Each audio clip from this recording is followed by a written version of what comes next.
Welcome back to my YouTube channel Momentous Mind.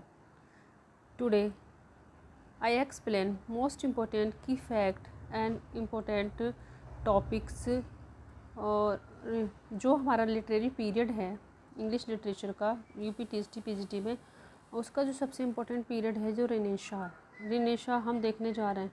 रिनेशा में क्या कहते हैं, जितने भी इम्पोर्टेंट राइटर हैं और उनके इम्पोर्टेंट वर्क हैं और उनका जो भी इस पीरियड में जितने भी इम्पोर्टेंट लिटरेरी क्या कहते हैं चीज़ें जो फेमस रही है वो देखेंगे और बहुत कुछ है आज की वीडियो में। तो विदाउट डिले हम स्टार्ट करते हैं अपनी क्लास को और ये काफ़ी इम्पोर्टेंट क्लास होने वाली है। आज तक आपने इस तरह से की फैक्ट वाली कोई क्लास नहीं देखी होगी, इसलिए लास्ट तक इस वीडियो में बने रहें। और आज इस क्लास को देखने के बाद आपको रिनिशा का कोई टॉपिक देखने की ज़रूरत नहीं पड़ेगी, क्योंकि इसमें सारी चीज़ें कवर की गई हैं। जितने इंपॉर्टेंट पॉइंट हैं वो सब इसमें कवर किए गए।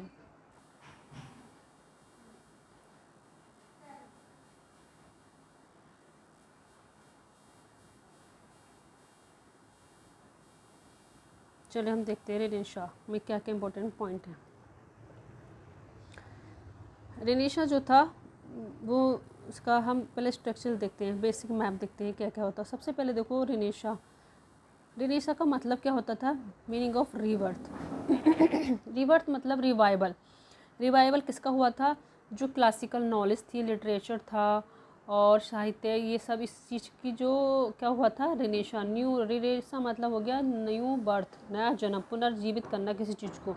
कोई चीज़ है जो कि काफ़ी टाइम से क्या हो गई है, मतलब उसको लोग भूल गए हैं लेकिन वो काफ़ी वैल्यूबल है। अगर उस चीज़ को दोबारा से क्या करने प्रेजेंट में लाना, अस्तित्व में लाने को हम बोलते हैं रिनेशा, रिवाइवल, पुनर्जीवित करना। किस चीज़ का रिवाइवल हुआ, revival of Greek and Roman classical, Roman जो क्लासिकल था उसका और ग्रीक का, इन सब का रिवाइवल हुआ था। लर्निंग, सेंट्रल आइडिया क्या था इसका, ह्यूमैनिज्म, मतलब उससे क्या हुआ था, मानवता पे काफ़ी जोर दिया गया था। मतलब उनकी आइडियोलॉजी को एक्सप्रेस करना, विचारों को इस तरह से क्या कहते हैं समझना। मेजर फीचर क्या थे इसके, individualism, secularism, humanism, curiosity and scientific spirit. इसमें जो मतलब मेजर जो क्या कहते हैं फीचर जो स्टार्ट थे, इंडिविजुअल मतलब विशेष व्यक्तित्व, मतलब कि इंसान को भी इम्पोर्टेंस दिया जाए। सेकुलरिज्म मतलब धर्मनिरपेक्षता, और ह्यूमैनिज मानवता, क्यूरियोसिटी उत्सुकता, साइंटिफिक स्पिरिट और मतलब इस तरह से सोचना, वैज्ञानिक जो हमारी सोच थी वो डेवलप्ड होना, ये सब इसके फीचर थे।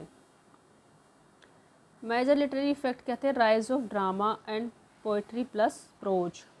ड्रामा का यहाँ पे इसी टाइम में, इसी पीरियड में क्या हुआ था, जो ड्रामा लिखना स्टार्ट हुआ था वो रिनेसा से ही स्टार्ट हुआ था, और पोइट्री और प्रोज।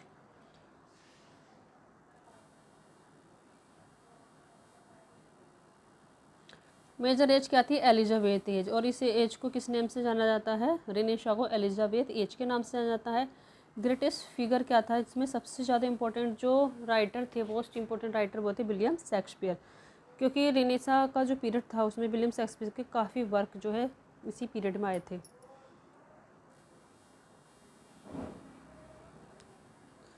नेक्स्ट टॉपिक देखते हैं हम, रिनेशा इम्पोर्टेंस इन्फ्लुएंस, जो कि महत्वपूर्ण जो प्रभाव पड़ा था इसका वो क्या था, classical revival, Greek literature. Classical revival हुआ था किसका, ग्रीक लिटरेचर का। रोमन लिटरेचर, मतलब क्लासिकल रिवाइवल क्या था, Greek literature, Roman literature, classical mythology, classical philosophy, इन सब का रिवाइवल हुआ था। ग्रीक लिटरेचर का, Roman literature, classical mythology and classical philosophy.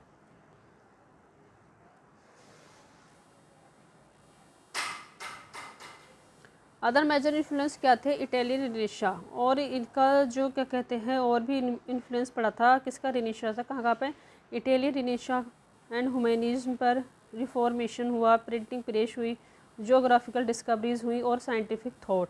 इस टाइम में ये सब चेंज आए थे, किस टाइम में, जब रिनेशा स्टार्ट हुआ था और एलिजाबेथ एज थी इस टाइम पे, उस टाइम पे ये सब क्या था, इटालियन रिनेशा का वो हुआ था पुनर्जीवित होना, ह्यूमैनिज्म, रिफॉर्मेशन, प्रिंटिंग प्रेस, का डिस्कवरी की गई थी, जोग्राफिकल डिस्कवरीज की गई थी, काफ़ी भौगोलिक डिस्कवरी हुई थी, और साइंटिफिक थॉट और वैज्ञानिक सोच का डेवलपमेंट होना। की फैक्ट देखते हैं इसका। 4053 fall of Constantinople, scholars moved west, classical learning spread. क्या हुआ था 1453 में कॉन्स्टेंटिनोपल एक काफ़ी फेमस प्रसिद्ध स्थान था, वहाँ पे क्या हो गया, मतलब उसका फॉल हो गया। तो वहाँ से जो लोग विद्वान थे वहाँ पे, तो वहाँ के लोग क्या कर गए थे, वेस्ट को मूव कर गए थे वहाँ से, और वेस्ट के जो कंट्रीज़ थी उसमें मूव कर गए थे। तो वहाँ से क्या हुआ था, जो क्लासिक लर्निंग थी वो क्या हो गई थी, स्प्रेड हो गई थी, क्योंकि जहाँ पर वो लोग गए थे उन्होंने अपनी नॉलेज को, अपने ज्ञान को वहाँ के लोगों से क्या क्या साझा किया, और वहाँ पे इस तरह से जो क्लासिकल लर्निंग थी वो फैलती गई।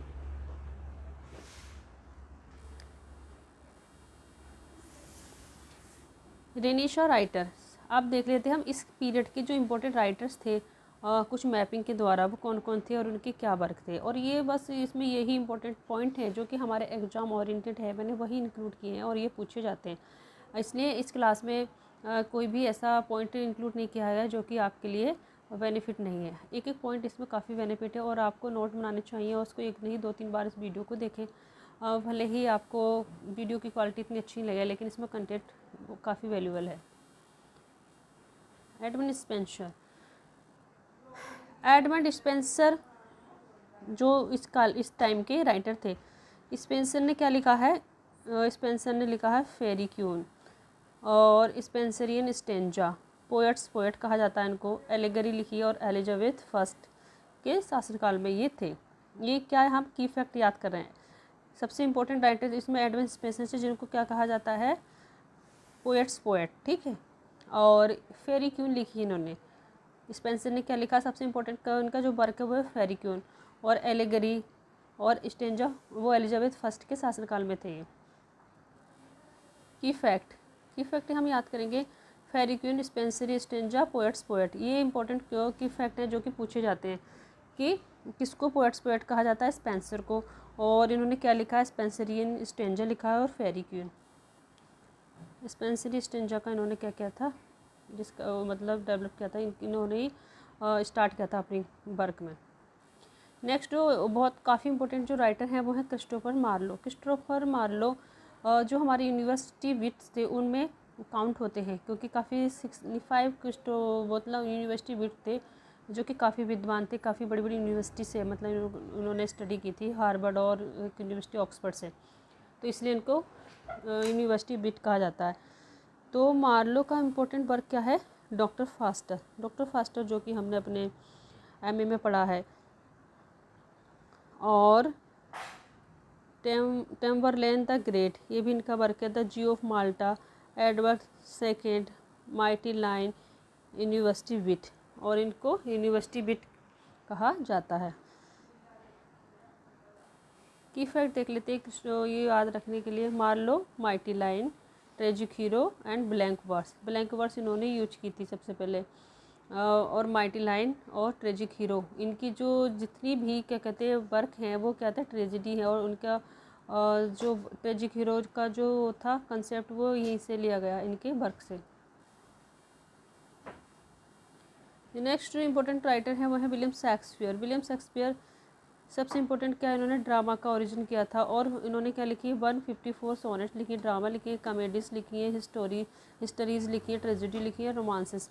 शेक्सपियर के काफ़ी इंपॉर्टेंट वर्क हैं जो कि काफ़ी फेमस हुए और आज तक फेमस पॉपुलर हैं, और इनके जो वर्क में है, इनके जो जॉनरा है वो कौन कौन से हैं, drama, sonnet, comedies, histories, tragedies and romances. ये सब वर्क इनके द्वारा लिखे गए हैं, और उनके वर्क में काफ़ी इंपॉर्टेंट जो 4 ट्रेजिडी हैं, जैसे Hamlet, Macbeth, Othello, King Lear, and और भी इंपॉर्टेंट ट्रेजिडी है जैसे क्लियोपाट्रा और एंटोनियन क्लियोपाट्रा, और ट्रेजिक कॉमेडी हैं जैसे कि मर्चेंट ऑफ वेनिस, टेम्पेस्ट। इनके काफ़ी इंपॉर्टेंट वर्क है जो कि काफ़ी लोकप्रिय है अभी तक, और उनसे काफ़ी क्वेश्चन बनते हैं, इसलिए शेक्सपियर सबसे इम्पोर्टेंट राइटर हैं रेनेसां पीरियड के। 4 ग्रेट ट्रेजिडी लिखी है इन्होंने, कौन कौन सी, ये देखो अभी हमने एक्सप्लेन किया था, Hamlet, Othello, King Lear and Macbeth. इनका जो की फैक्ट देख लेते हैं, शेक्सपियर क्या थे, greatest dramatist of English Renaissance. इनको सबसे ज़्यादा ग्रेटेस्ट मतलब राइटर कहा गया है रेनेसा पीरियड का, क्योंकि इनकी ही ज़्यादा वर्क सक्सेसफुल रहे हैं इस टाइम से। नेक्स्ट जो राइटर है इस टाइम के वो है बेन जॉनसन। भाई हम इस राइटर को इस तरह से पढ़ रहे हैं और हमें याद भी रहेगा, क्योंकि कभी कभी ऐसा पूछ लिया जाता है कि रेनेसा पीरियड के राइटर कौन कौन से थे और हमें पता नहीं होता। कभी कभी हमें कन्फ्यूजन हो जाता है कि ये क्लासिकल एज के थे, रेनेसा के थे, या विक्टोरियन एज के थे, एक्सेट्रा। तो इसलिए हम की फैक्ट के द्वारा याद करेंगे और इससे लिंक करके कि हाँ शेक्सपियर के बाद बेन जॉनसन, मार्लो, ये सब थे, तो हमारे माइंड में थोड़ा चीज़ें सेट रहती हैं। तो Johnson comedy of humours, Ben Jonson ने क्या लिखा? Comedy of humours. Comedy of humours जानते हैं, जिसमें कि हमारे जो सेंसेस होते हैं उसके अकॉर्डिंग ही हमारा जो बिहेवियर होता है वो डिपेंड करता है। अगर हमारा उसमें कहीं भी कोई बैलेंस क्या हो जाता है, डिसबैलेंस हो जाता है, तो हमारे व्यवहार में भी चेंज आ जाता है। और जो 4 जो कहते हैं ह्यूमर्स थे वो कौन कौन से हैं? जैसे कि मेलंकली है, ब्लैक फ्लेम है, येलो बाइल है, और 4 हैं इनके नाम, ठीक है। वो डिपेंड करते हैं हमारी खुशी पे, हमारी दुख पे, और ये हमारी दुख, खुशी और उत्साह से रिलेटिव होते हैं। जिस चीज़ की हमारी बॉडी में क्या होती है, मात्रा हो जाती है, वही चीज़ हमारी पर्सनैलिटी में ज़्यादा मतलब शो होता है।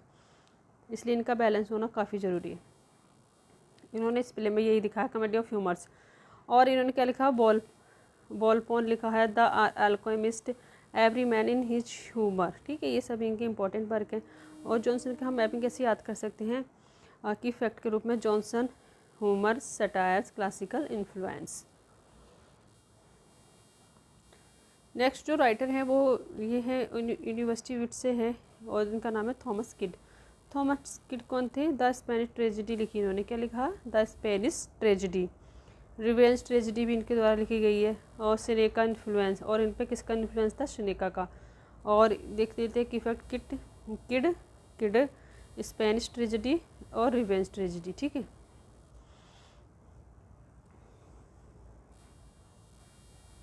जॉन लिली ये भी यूनिवर्सिटी बिट कहे जाते हैं। इनका जो क्या कहते हैं वर्क है वो क्या है? यूफियस है, और यूफिज्म है, और नेट प्रोज है, एलिट्रेशन इन्होंने यूज करा है मोस्ट ऑफ द वर्क में, एंड बैलेंस सेंटेंस। ये सब इनके वर्क के इम्पोर्टेंट की पॉइंट हैं, फैक्ट्स हैं। और जो कि उनका जो इम्पोर्टेंट जो वर्क था वो ये क्या इन्होंने यूज किया, क्या? यूफिज्म और नेट प्रोज और यूफीज, ये सब इनसे रिलेटिव है। Lyly, Euphues and ornate prose. Robert Greene ये भी यूनिवर्सिटी विट कहे जाते हैं। और इन्होंने क्या कहते हैं शेक्सपियर के वर्क पे काफ़ी क्रिटिकल कमेंट्स की हैं, क्योंकि इनका मानना था कि शेक्सपियर ने इनके वर्कों की चोरी करके, नकल करके अपने वर्क लिखे हैं। और उनका जो कहते हैं नाटक, ओपेलिया, ड्रामा, जो ट्रेजेडी है वो उन्होंने लिखी है। Greene a Friar Bacon and Friar Bungay, ये इनका वर्क था। यूनिवर्सिटी बिट कहे जाते हैं। रोमांटिक ड्रामा लिखे इन्होंने, रॉबर्ट ग्रीन ने। अब देख लेते हैं हम university bit mapping. University bit में कौन कौन से राइटर हैं और जो इस पीरियड में थे, काफ़ी इंपॉर्टेंट हैं और ये यहाँ से हमेशा क्वेश्चन बनते रहते हैं और आते रहते हैं। ये थे, देखियो, क्रिस्टोफर मार्लो, ग्रीन और पीले, Thomas Nash, John lily, Thomas kid. ये सब क्या थे? यूनिवर्सिटी विट थे, जो कि रेनेसां पीरियड से संबंधित थे, बिलोंग करते हैं। और इनसे काफ़ी इंपॉर्टेंट क्वेश्चन बनते हैं। इनसे कोई ना कोई क्वेश्चन आ ही जाता है, कहाँ चाहे इनके क्रिटिकल कमेंट्स हो, कहाँ इनके वर्क हो, और इन्होंने क्या इंट्रोड्यूस किया इस सबसे। तो इनको ज़रूर याद कर लेना, ध्यान रखना। की फैक्ट देख लेते हैं। University wit educated Elizabethan dramatist, मतलब ऐसे जो कि एलिजाबेथन ड्रामेटिस्ट थे और एजुकेटेड थे, काफ़ी एजुकेटेड थे, क्योंकि ये इन्होंने यूनिवर्सिटी में क्या है अपनी स्टडी की थी, जबकि शेक्सपियर ने कोई ऐसी यूनिवर्सिटी डिग्री नहीं प्राप्त की थी। Prepare the way for Shakespeare, और इनको क्या कहा जाता है? इन्होंने शेक्सपियर के लिए एक रास्ता तैयार किया था। शेक्सपियर ने इनको पढ़ के और इनकी जो वर्क थे इंपॉर्टेंट, उनको पढ़ के उनसे थोड़ा सीख के अपने वर्क में इंट्रोड्यूस किया, और वो काफ़ी महान बन गए। ये कुछ वो है इसकी इफेक्ट, मतलब ये है the exact member of the university which is not complete fix in all text book, मतलब ये ऑल टेक्स्ट बुक में कम्प्लीटली फिक्स नहीं है। सो और ये थोड़ा डिफरेंस हो सकता है, इसलिए ये वैसे तो ये ही है, लेकिन कभी कभी कुछ में कंफ्यूजन दे दिया जाता है। Poetry mapping, sonnet. अब इसमें इस पीरियड में ही क्या सोनेट का ओरिजिन हुआ था।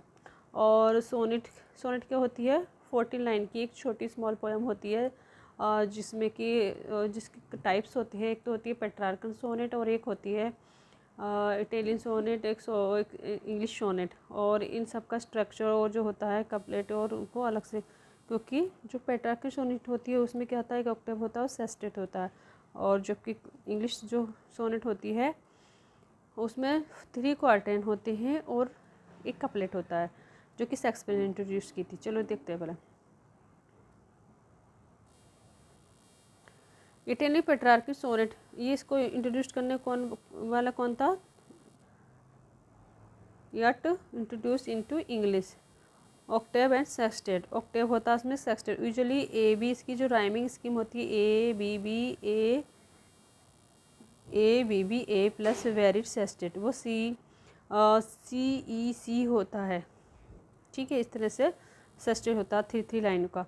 और नेक्स्ट जो क्या कहते हैं, और एक और होती है इटालियन और पेट्रार्कल सोनेट, तो यही है।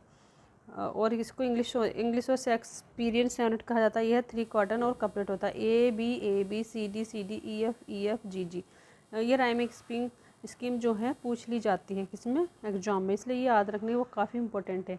अभी रिसेंट में एग्जाम हुए थे टीएसटी पीजीटी का, उसमें भी ये पूछी गई थी, इसलिए ये याद रखना काफ़ी इम्पोर्टेंट हो जाता है। यट ने क्या यूज किया था, सर्रे, शेक्सपियर।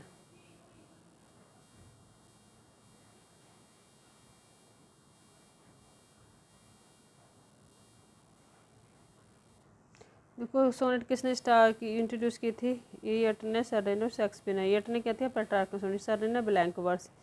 मतलब जो पोएट सोनेट में यूज होता है ब्लैंक वर्स, किसने यूज किया था, सबसे पहले सर्रे ने। और इंग्लिश सोनेट डेवलपमेंट की थी शेक्सपियर ने। ठीक है, शेक्सपियर यूज की थी शेक्सपियर सोनेट, मतलब ब्लैंक वर्स यूज किया था English sonnet development. English sonnet में जो डेवलपमेंट किया था ब्लैंक वर्स का, वो खुद नहीं किया था, शर्रे ने किया था। यट ने पेट्रार्कल सोनेट का इंट्रोड्यूस किया कराया था फर्स्ट ऑफ ऑल, और शेक्सपियर ने शेक्सपियर सोनेट का। अब now we are she important literary forms. अगर अब हम देखते हैं लिटरेरी इम्पोर्टेंट फॉर्म्स, मतलब इसमें क्या क्या थी। सबसे पहले देखो क्या था, रेनेसां लिटरेचर में ड्रामा ओरिजिन हुआ था, फिर sonnet, epic, allegory, pastoral. Pastoral मतलब जो वैसी सोनेट होती हैं या पोएम्स होती हैं जो किसी रूरल बैकग्राउंड पर डिपेंड होती है, और जैसे कि जो शेफर्ड होते हैं, शेफर्ड यू नो, जैसे कि जो भेड़ें वगैरह चराते हैं उनको हम शेफर्ड बोलते हैं, तो उन पर जो डिपेंड पोएम होती है उसको बोलते हैं pastoral work. Lyrical poetry, prose, romance, essay and pamphlet, ये सब इसमें ओरिजिन हुए थे किसमें, रेनेसां पीरियड में। अगर इसमें से इस तरह से क्वेश्चन आ जाता है कि कौन सा जो चीज़ थी वो रेनेसां पीरियड की नहीं है, तो आपको पता होना चाहिए क्या क्या इम्पोर्टेंट लिटरेचर था जो कि रेनेसां पीरियड में ओरिजिन हुआ था और आया था। Must remember. स्पेंसर ने क्या यूज किया था, allegory. Shakespeare drama and sonnet. Marlowe tragedy.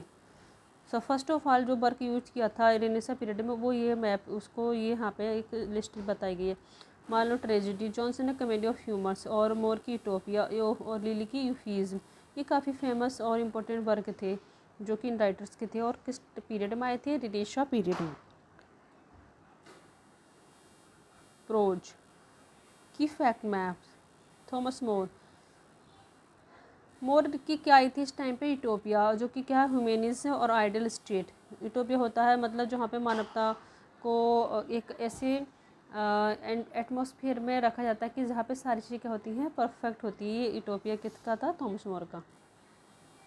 Francis bacon भी इसी पीरियड के क्या थे, राइटर थे। बेकन ने क्या लिखे थे यहाँ पे इस पीरियड में, एसेज लिखे थे, अफोरिस्टिक प्रोज लिखा था, and scientific and practical thought, यानी कि काफ़ी इंपॉर्टेंट ऐसे जो थे वो पॉपुलर हुए थे, जैसे कि ऑफ स्टडीज़, ट्रूथ, और भी काफ़ी वर्क है जो फ्रांसिस बेकन का इसमें फेमस हुआ था। और फ्रांसिस बेकन को क्या कहा जाता है? एसेस ऑफ इंग्लिश लिटरेचर, है ना। और ऐसे फादर ऑफ ऐसे किसे कहा जाता है? वो भी please type in comment box.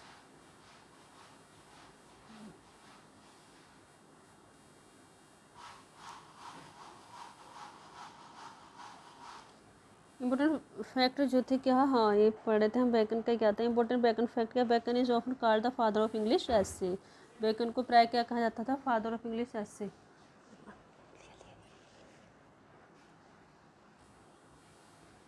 Renaissance major characteristic remembers HICSISE।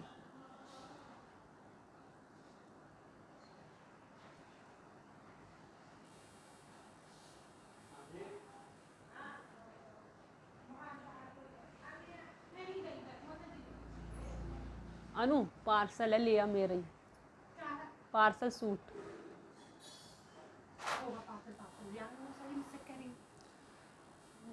और हम इस चीज़ के करेक्टरिस्टिक याद करते हैं हमें रेनेशा पीरियड के क्या थे? Humanism, individual, classical revival, secularism, intellectual curiosity, scientific spirit, exploration. Humanism, individualism, classical revival, secularism, intellectual curiosity, scientific spirit and exploration, ये सब क्या थे? इसके मेन करेक्टरिस्टिक थे जो कि हम शॉर्टकट ट्रिक से याद कर सकते हैं। HIC एंड SISE, इस तरह से HIC एंड SISE, इस तरह से हम याद कर सकते हैं इसको।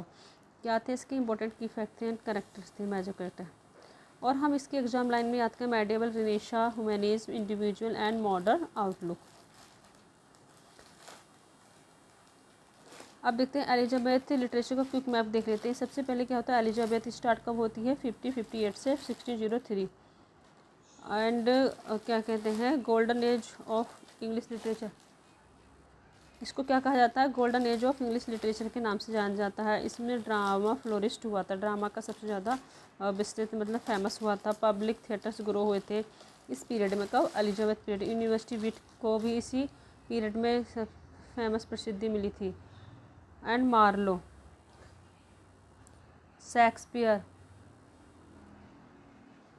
शेक्सपियर और great development of English drama, ये सब इसके जो एलिजाबेथ पीएस थी उसके इम्पोर्टेंट फीचर थे। और ये हमें पता होना चाहिए, इसमें से कहीं से भी क्वेश्चन बन सकता है।